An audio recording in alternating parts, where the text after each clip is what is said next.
శుభమస్తు అఖండ ఐశ్వర్యమస్తు. నమస్కారం.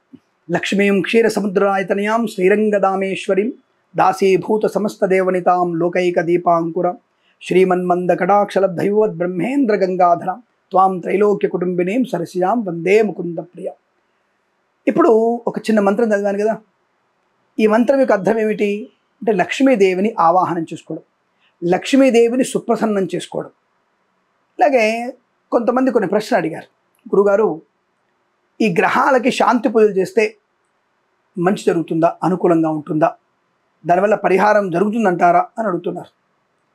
ఇప్పుడు ఆకలి వేసింది అన్నం తింటే కడుపు నిండుతుంది, అది కనపడుతుంది భౌతిక స్థితి. అలాగే ఒక తల్లి ఆకలేస్తూ కూడా అప్పుడే ఆకలితో అలమటిస్తూ దూరదేశమైనటువంటి కుమారుడికి ఉన్న అన్నం పెట్టిన తర్వాత తన తల్లి కడుపు నిండిపోతుందా, నిండిపోదా? నిండిపోతుంది. అంతేనా? అంటే ఏమిటి? ప్రత్యక్షంగా భౌతికంగా తల్లి కడుపు నిండిందా? లేదు. ఆనందంతో తల్లి కడుపు నిండిపోయింది. ఆనందం అనేటువంటి ఒక ప్రక్రియ ఆ యొక్క హృదయంలో కడుపులో జరిగింది. తన కడుపు నిండిపోయింది, సంతోషంతో నిండిపోయింది. అబ్బా నా కొడుకు 2 నెలల తర్వాత వచ్చాడు, వాడి కడుపులో అన్నం పెట్టా, నేను ఒక అరగంట ఆలస్యంగా వస్తే పాపం అన్నం లేకుండా పోయేది వాడికి అని బాధపడుతూ ఆనందపడుతుంది. అంటే ఏమిటి? భౌతికం కనిపించిందా? వాడు ఆకలి తీరిందా? తీరలే. అలాగే భౌతికమైనటువంటి భగవంతునితో భౌతికమైనటువంటి స్థితిని మానసికమైనటువంటి ఆనందాన్ని పొందుకోవాలి, మానసికమైనటువంటి పూజ చేసుకోవాలి. మనసులో భగవంతుని నిరంతరంగా నా కృష్ణుడు, నా రాముడు, నా దేవుడు అన్నటువంటి భావనతో పూజిస్తే ఆయన నీకు ఎందుకు శుభాన్ని కలిగించరు? తప్పకుండా మీకు అనుకూల శుభయోగాలే ఉంటాయిగా. నమ్మకంతో చేసే పనే. ఇప్పుడు మనకి శుభాంశు శుక్ల అంతరిక్షంలోకి వెళ్ళాడు. ఎన్నేళ్ళ నుంచి ఆయన ప్రాక్టీస్ చేస్తున్నాడు? దాదాపుగా 2021 నుంచి ప్రాక్టీస్ చేస్తున్నాడు. కానీ 2018 నుంచి అబ్బాయి ఇదే చదువుకుంటున్నాడు, ఫిజిక్స్ కెమిస్ట్రీ చదువుకొని ఉన్నాడు అబ్బాయి. 2023 నుంచి ఈ యొక్క భారస్థితి అంటే భూమి నుంచి వచ్చేటువంటి భారస్థితి నుంచి ఆయన ఆకాశం ఎలా ఉండాలో నేర్చుకున్నాడు, ట్రైనింగ్ చేసుకున్నాడు. అంటే ఏమిటి? భార కేంద్రిక శక్తి నుంచి ఆయన బయటపడ్డాడు. అది నేర్చుకుని ఆయన వెళ్ళిన తర్వాత ఇప్పుడు ఆయన ప్రస్తుతం అక్కడే ఉన్నాడు, ప్రశాంతంగా ఆయన మనతో మాట్లాడుతున్నాడు, చాలా ఆనందంగా ఉన్నాకని చెప్తున్నాడు. సరే, భగవంతుడు ఆయన జ్యోతిష్యం మీద కూడా, ఆయన కూడా ఆ పిల్లవాడు కూడా జ్యోతిష్యం మీదకి వస్తా నమ్మి ఆ జ్యోతిష్యం మీద కొంత ఆయన ప్రయోజనం చేశాడు. జ్యోతిష్యం మీద కూడా ఆయన కొద్దిగా చదువుకున్నాడు. ఆస్ట్రోనాయిడ్ పర్వాలేదు, నేను జ్యోతిష్యం నమ్మమని చెప్పట్లేదు. కాబట్టి అంటే తన యొక్క నమ్మకంతో వెళ్ళాడని చెప్పడం నా ఉద్దేశం.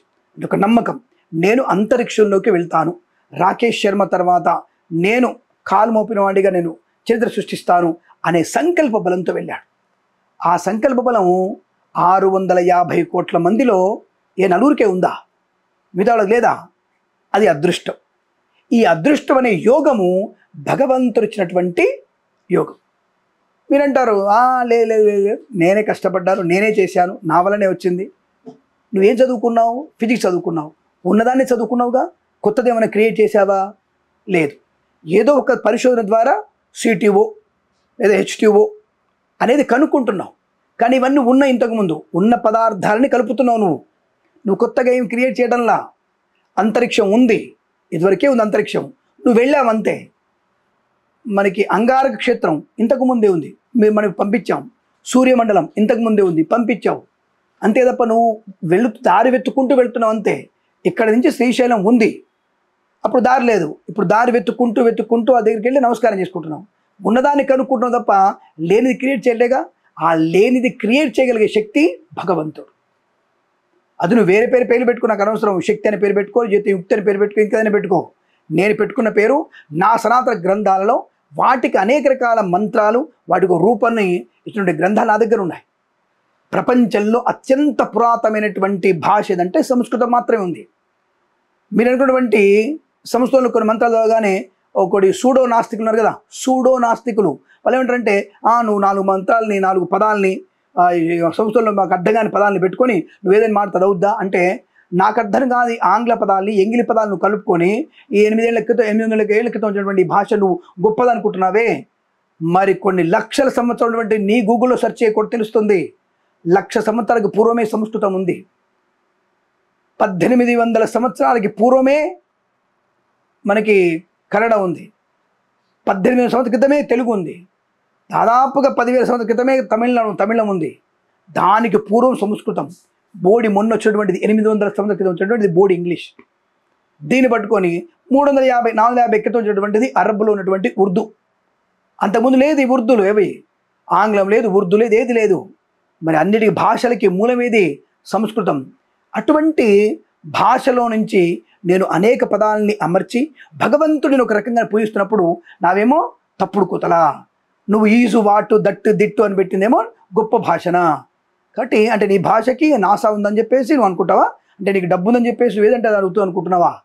కాబట్టి నా భాషకి సంస్కృతకు భాష అయినటువంటి భాష ఇంకొకటి లేదు. అటువంటి సంస్కృతంలో చెప్పబడినటువంటి అనేకమైనటువంటి శృతిబద్ధమైనటువంటి మాటల్నే మేము మంత్రాలుగా తీసుకొని భగవంతుని ఆరాధన చేస్తాం. అటువంటి మంత్రాలతో, అటువంటి శబ్దాలతో ఒక వస్తువుని, ఒక వ్యక్తిని పూజించినప్పుడు తప్పకుండా ఆ వ్యక్తి నుంచి మనకి ఒక రకమైనటువంటి అనుకూలవంతమైనటువంటి శుభయోగాలు వస్తాయి.